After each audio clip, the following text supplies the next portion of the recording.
The story of a palace maid was supposed to be a dead end, a story of peril and anonymity where the best he could hope for was to be forgotten. But every now and then, the brutal rules of the system would break, creating a legend that was whispered in the palace halls for centuries. It's the story of a girl who, through an incredible twist of fate, went from being a nameless palace maid to one of the most powerful empresses in Chinese history. Her name is Dou Yifang. Within the early years of Han Dynasty, she began her career as a palace maid serving the powerful Empress Dowager Lu.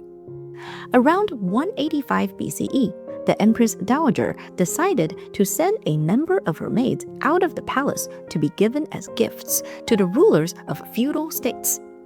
For Lady Dou, this was a disaster. She wept, protesting that it was a mistake. But the imperial order was sealed, and she was forced to go. But the path that seemed like a catastrophe was actually her destiny. In the quiet court of Dai, she caught the eye of its virtuous and thoughtful king, Liu Hen. She soon became his favorite concubine.